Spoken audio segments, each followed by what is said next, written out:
Thanks for being here, Coach. And how do you start to set the relationship building with a new team? Well, one of the goals that we try and set in the off season is for the team to get to know one another. That chemistry is so vital to our success. My dad was a coach, and he always told me when I started to get into this business, hey, the players will never care how much you know until they know how much you care about them as a person. Hey, I got all the confidence in the world. We've been through it before.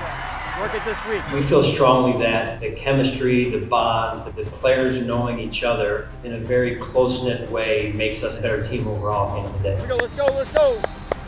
You know, being a leader starts at home. That's where you got to start. And listen, I'm not perfect. Try and lead my family, try and lead myself, number one, and then lead our football team. And really try and create an environment whereby everyone can become the best version of themselves. So that's an important piece of it. Love y'all, boys. Win on three, 1, 2, 3. Win.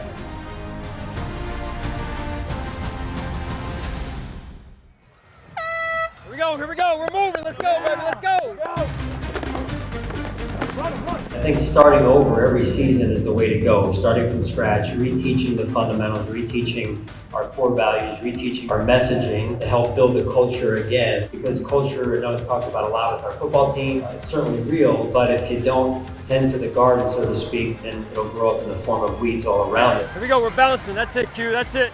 You don't accomplish anything by yourself. There's nothing more important than the team and keeping the team first. When you're trying to accomplish a big-time goal, you've got to do it together or you're never going to get there. A lot of talk up front now, over-communicate it, over-communicate. If you can then go back and over-communicate and work things out, I think that really is what makes those relationships even stronger and builds that bond that is so important. You've implemented a lot of things to create the culture and the foundation that you talk about today. One of the things that we've heard is trust the process. What does that mean to you now today? It's funny, you know, at my opening press conference, I used that word a few times. Like I said, I thank the Pagulas in the process, extensive conversation throughout the interview process. I just believe in the process, and we're going to win going through the process. That's all I heard, and that's all I heard after that from some of the media about the word process. And it's definitely a word like culture that's probably overused, but in this case, I'm pretty authentic about the importance of process. I think overall, it's really just about how one can become the best version of themselves. If you're trying to achieve elite levels of performance, people that focus more on the process is how you get there. It's how you get in the zone more times than not. And so if you focus on the result,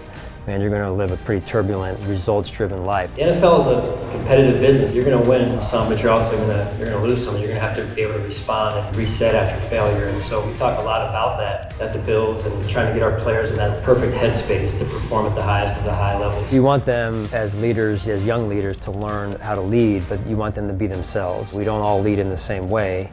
And to be honest with you, I don't think there's one sentence you can look up to clearly define what leadership is. I think it's all based on the situation and the person and the people, as well as the goals. So I think leadership is constantly changing and evolving, and it's fun to watch young leaders, especially on our football team, develop.